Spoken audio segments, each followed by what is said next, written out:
Level है, ये रेस्टमेंट है, नॉब है, लेवलिंग स्क्रू है, ये पेन है, ये पॉइंटर है, ये स्केल है, ये बैलेंसिंग स्क्रू है, बीम है, ये पिलर है। बीम के ज़रिए हम अपने पेन्स को, पॉइंटर को बैलेंस करते हैं।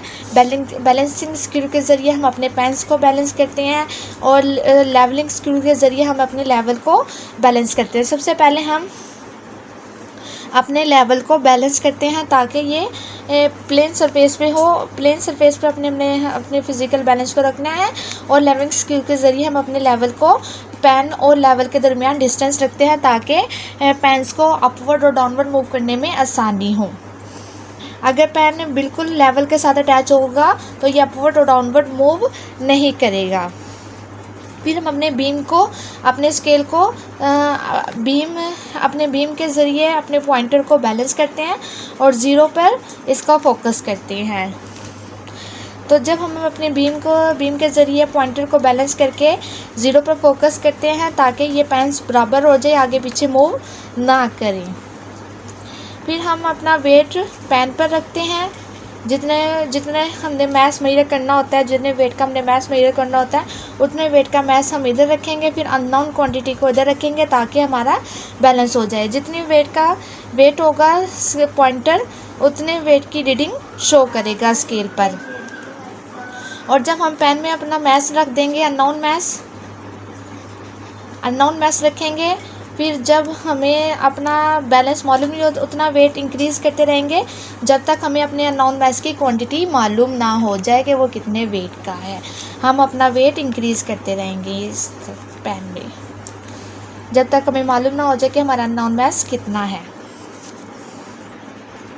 किसी भी इवेंट का टाइम इंटरवल मेजर करने के लिए हम स्टॉप वॉच का इस्तेमाल करते हैं। टाइम मेजरिंग इंस्ट्रूमेंट के लिए हम स्टॉप वॉच का इस्तेमाल करते हैं। मिसाल के तौर पर अगर 2 भाई स्कूल जाते हैं, एक भाई स्लो चलता है, एक भाई तेज़ी से अब उसकी मेजरमेंट स्टॉप वॉच के ज़रिए करते हैं कि कौन सा भाई कितनी जल्दी स्कूल पहुंचता है। जाहिर सी बात है, जो स्लो चलेगा वो देर से पहुंचेगा और जो तेज़ चलेगा वो जल्दी पहुंच जाएगा। तो हमने स्टॉप वॉच से, जब हमने अपनी ऑन की स्टॉप वॉच, हमने टाइम नोट किया कि कितने मिनट में कितने भाई ने स्कूल जल्दी पहुंचा और कौन सा भाई कितने मिनट में देर से पहुंचा। तो मिसाल के तौर पर हमने अपनी स्टॉप वॉच को ऑन करने के बाद हमें मालूम हुआ कि जो तेज़ चलता है वो 5 मिनट्स में स्कूल पहुंच गया, जो स्लो चलता है वो 10 मिनट में स्कूल पहुंचा। इस तरह हमें अपनी मेजरमेंट के ज़रिए स्पीड का अंदाज़ा हो गया कि हाँ, कि स्लो चलने वाला देर से पहुंचा, उसे 10 मिनट्स लगे, और जो तेज़ चलता है उसे 5 मिनट्स लगे। यानी जल्दी चलने और तेज़ चलने से यानी हमारा टाइम ज़ाया हो जाता है स्लो चलने से। अगर हम तेज़ चलेंगे तो हमारे टाइम की बचत हो जाएगी। ये स्टॉप वॉच है। हम 2 तरह के स्टॉप वॉच यूज़ करते हैं, एक मैकेनिकल स्टॉप वॉच, एक digital stop watch. Mechanical stop watch में एक नॉब होता है जिसके ज़रिए हम अपनी स्टॉप वॉच को ऑन या ऑफ करते हैं प्रेस करके। जब हम प्रेस करेंगे तो हमारी रीडिंग, फर्स्ट प्रेस करेंगे तो हमारी रीडिंग स्टार्ट हो जाएगी, सेकंड प्रेस करेंगे जब हमारा इवेंट कंप्लीट हो जाएगा। जब दोनों बच्चे स्कूल पहुंच जाएंगे तो हमारा इवेंट कंप्लीट हो जाएगा। हम फिर स्टॉप वॉच को स्टॉप कर देंगे, फिर प्रेस करेंगे तो हमारी रीडिंग दोबारा 0 पर आ जाएगी दोबारा प्रेस करने से। हमने मैकेनिकल स्टॉप वॉच को 13 डिवीजन में डिवाइड किया हुआ है, ठीक है। The duration of time of event is measured by stop watch. किसी भी इवेंट के टाइम की ड्यूरेशन मालूम करने के लिए हमने स्टॉप वॉच का इस्तेमाल करते हैं। मिसाल के तौर पर हमने 2 भाइयों की स्लो स्पीड का अंदाज़ा लगाना था कि कितने मिनट में कौन जल्दी से और कौन देर से स्कूल पहुंचता है और कितने टाइम में। The dial is divided into 30 division. तो डायल को हमने 13 डिवीजन में डिवाइड किया हुआ है। Each being further divided into 10 small division, और इनके हर एक को फर्दर 10 डिवीजन में भी डिवाइड किया हुआ है। ईच स्मॉल डिवीजन रिप्रेजेंट 1/10, यानी हम 1 सेकंड के 10वें हिस्से तक अपनी मेजरमेंट कर सकते हैं। Each small division represent 1/10 of a second, यानी हमने 1 सेकंड को भी फर्दर 10 डिवाइडेड किया हुआ, यानी हम 1 सेकंड के 10वें हिस्से तक भी अपनी मेजरमेंट कर सकते हैं। इट इज़ लिस्ट काउंट, और यही इसका लिस्ट काउंट है। Smallest measurement that can be taken from the instrument is called list count. तो हम जितनी भी अपना टाइम स्मॉलेस्ट मेजर कर सकते हैं स्टॉप वॉच के ज़रिए, वो इसका लिस्ट काउंट होता है।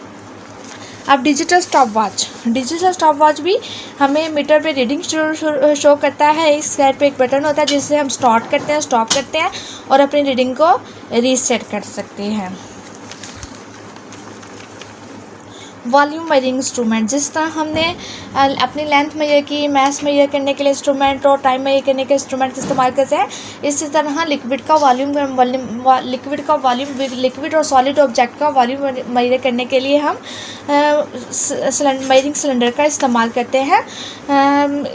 इसकी रीडिंग हम क्यूबिक सेंटीमीटर में शो करते हैं या मिलीमीटर में। मिसाल के तौर पर आपकी वो जो बॉटल्स होती हैं, हम जो बॉटल लेकर आते हैं बाज़ार से, वो भी हमें 500 मिलीलीटर तक या 1000 लीटर तक, 750 मिलीलीटर तक की बॉटल होती है, यानी इतने वॉल्यूम का पानी उनमें आ सकता है। इससे ज़्यादा वॉल्यूम का वो पानी नहीं रख सकते, इसलिए क्यूबिक सेंटीमीटर में हम वॉल्यूम को मेजर करते हैं या मिलीलीटर में। अगर आपने 500 मिलीलीटर की बॉटल लिया, उसमें 500 मिलीलीटर तक पानी आएगा, इससे ज़्यादा पानी नहीं आ सकता। तो इसलिए हम एक सिलेंड्रिकल शेप में अपने लिक्विड के वॉल्यूम को मेजर करते हैं।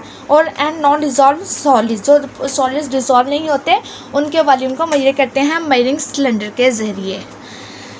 हमने जब भी अपनी मेजरमेंट करनी है तो हमारा आई कांटेक्ट बिल्कुल मेनिस्कस ऑफ वाटर के ऊपर होना चाहिए, जो टॉप लेवल होता है वाटर का। अगर हम आगे पीछे से रहेंगे तो वो हमारी इनकरेक्ट रीडिंग शो करेगा।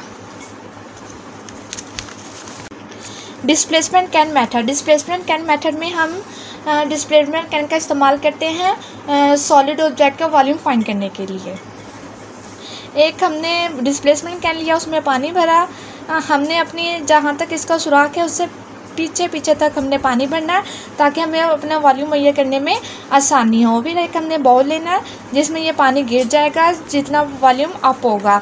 हमने जब अपने सॉलिड को धागे से बांधना है, धागे से बांधने के बाद उसको पानी में गिरा देना है। पानी में गिराने के बाद इसका पानी ऊपर आ जाएगा और जितना पानी ऊपर आएगा वो सुराख में से निकल के बाउल में गिर जाएगा। फिर बाउल में से हमने इसे मेजरिंग सिलेंडर में पानी को डालना है। पानी में डालने के मेजरिंग सिलेंडर में पानी को डालने के बाद हम अपनी रीडिंग मेजरिंग सिलेंडर के ज़रिए नोट कर सकते हैं कि कितने के सॉलिड हमारे कितने वॉल्यूम का है।